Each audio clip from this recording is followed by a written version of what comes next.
Hey guys, it's March, which means it's time to talk about my February reads. I read 7 books this February, which I think is a good amount. I felt very prolific in my reading this February. I read every day, which was amazing. I read some great classics and some nonfiction that I'm excited to share with you guys today. So the first book that I read was This Side of Paradise by F. Scott Fitzgerald. You may know Fitzgerald as the author of The Great Gatsby, but he actually wrote many other fantastic works, and this is one of my favorites. In my humble opinion, Fitzgerald is one of the most poetic prose writers of the 20th century. I read This Side of Paradise for the first time a few years ago and was just astonished by the way that he uses words in this book. Not only that, but I felt a strange connection to the rather dark protagonist, Amory Blaine. The young egotist, as Amory calls himself, feels destined for literary greatness but is held back by his own narcissism and laziness. Now, I'm no narcissist, or is that what a narcissist would say?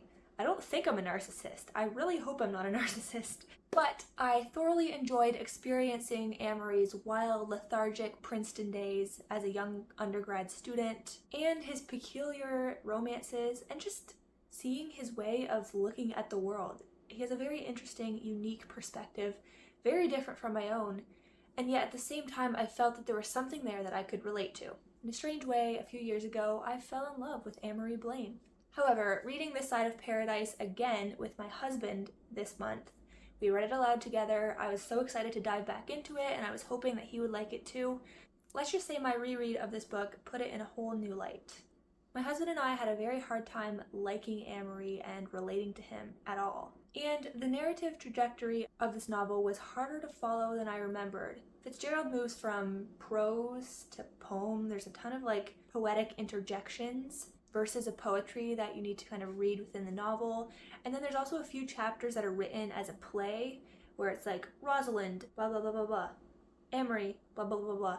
And that was actually kind of difficult to read out loud, but also kind of fun and exciting. You definitely just kind of lost sight of the plot a lot, which is okay because I believe that This Side of Paradise is supposed to be about the character Amory and about his psychology and about his spiritual and intellectual and moral and emotional growth and regression. And so it's not really about the plot, but at least my husband didn't really enjoy that type of book. He wished that the plotline was kind of more linear and more obvious. Though Fitzgerald still stands out as a literary genius to me. After all, he wrote this book when he was only 23 and it's very well acclaimed. I did feel somewhat underwhelmed with my second reading of this. Perhaps because it just isn't the best book to read aloud and that's what I was doing, but perhaps also because I've matured out of my enchantment with the selfish Amory Blaine.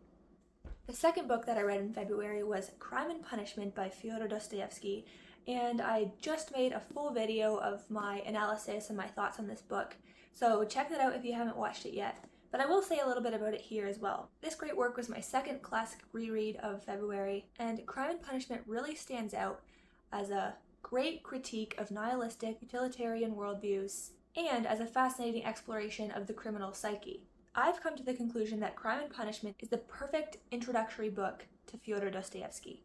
If you've never read any of Dostoevsky's work before, but are curious to know what the author's all about, why is everyone so crazy about Dostoevsky? Read Crime and Punishment.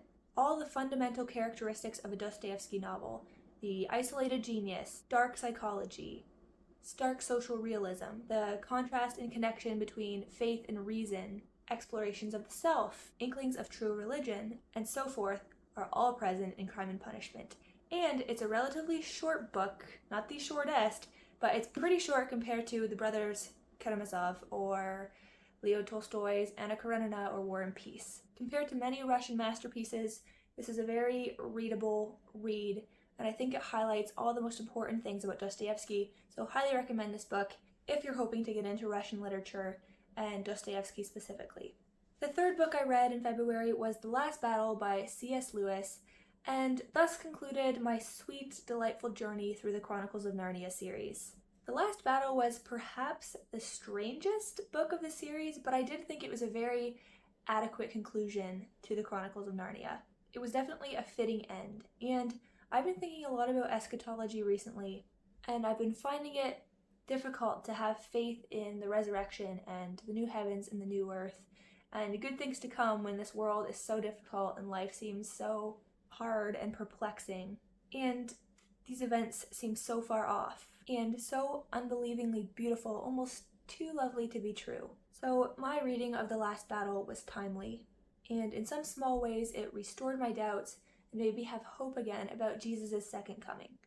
Oh, to have Aslan return and wipe the evil from the plains of Narnia. Oh, to have Narnia restored to the perfect version of herself and to live there forever with the beloved. Next, I read White Nights, which is a short story, a short novella of Fyodor Dostoevsky's. This was a reread for me. I read it for the first time a few years ago, and to be honest, coming back to it, I totally forgot what it was about. Is that a sign that a book was very lackluster if it didn't leave an impression on you? Actually, no, because once I started reading White Nights, everything kind of came back to me and I was like, oh yeah, I'd forgotten about this story, but it's actually really, really great. White Nights is fast-paced and eventful. It's emotionally deep and romantically stimulating. It's a tragedy in the sense that the protagonist loses his newfound love, but also a triumph in the fact that he experiences true love for the first time and he actually gains the virtue of self-sacrifice. White Nights takes you through the quick development of a deep relationship between a man and a woman and explores how their past hopes and experiences infiltrate their present happiness. I highly recommend this short work as an exemplar of Dostoevsky's brilliance. You could read it in one sitting. It's less of a commitment than Crime and Punishment or any of his other works. So yeah, read White Nights. My fifth book was actually my very own novel, A Portrait of the Malefactor as a Young Woman. If you've been watching my recent videos, you'll know that I just finished my first draft of my first full novel and I'm so excited about it. And this month I read it out loud to my husband. It was the first time that I shared my work. It was vulnerable, it was scary, but it was also amazing. It felt so liberating to finally just read it out loud to somebody and to get that positive and constructive feedback and to have a sense of maybe this novel is good, maybe it will go somewhere, maybe I should get it published, maybe people can benefit from this story that I've been working on. A Portrait of the Malefactor as a Young Woman is a dark coming-of-age tale that chronicles the intellectual, spiritual, and moral growth and decay of an ambitious young writer. That is all I'm going to say for now, but naturally I want to recommend this book should it ever get published. Yeah, I hope you guys will give it a read when the time comes. My sixth book was The Reason for God by Timothy Keller. This book is astounding. It's well written, it's well researched, it's well argued. The late Tim Keller, he actually passed away recently, was a Presbyterian pastor in Manhattan. He crossed paths with a lot of young postmodern people, disillusioned with religion, completely agnostic or atheistic. You know, the people that have the strongest arguments against Christianity. He met those people, he loved those people, he had conversations with those people, and he brought the word of God to those people. From his experiences, he wrote this book. And The Reason for God addresses and dispels the main reasons that unbelievers have for refusing to believe in God or hating God. And it puts forward a bunch of compelling reasons for the existence of God, not just any God, but specifically the Christian God. So as a Christian, I found that this book really solidified my faith and reassured me that I'm not irrational for believing the unpopular truth. So I highly recommend this book to fellow Christians. However, I also think that this is the perfect book for skeptics and agnostics and just anyone really. Anyone who is looking for spiritual answers, who is seeking truth, who is trying to discover who they are and why they're here and what's the meaning of life, all these things. I especially recommend it to people who are being held back by the common cultural critiques of Christianity and religion in general. So while The Reason for God is not the gospel of Jesus Christ, and if you're truly looking to learn about Christianity and perhaps become a Christian, I recommend that you read the scriptures, the Holy Bible, alongside with this. But I do think this book is a great apologetic tool for Christians and a great resource for yearning skeptics. Highly recommend that you pick this one up. And finally, Of Mice and Men by John Steinbeck. My husband and I read this short, beloved classic for the first time on our honeymoon this past October, and it profoundly affected the both of us. So this month, we wanted to read it again. We read it out loud together, and though we were not surprised by the ending this time, it still struck us just as hard. I refuse to spoil the ending of Mice and Men. You have to read it for yourself.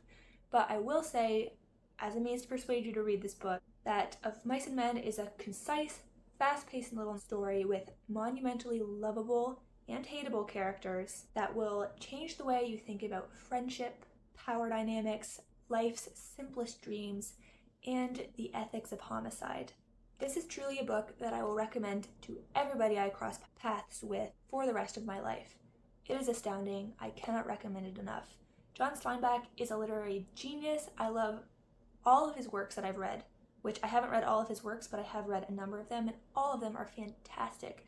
But Of Mice and Men it just stands out, and I just can't recommend it enough. Go read it, please. Read Of Mice and Men. Anyways, thank you guys so much for watching this video. Please let me know if you've read any of these books and what your thoughts are on them.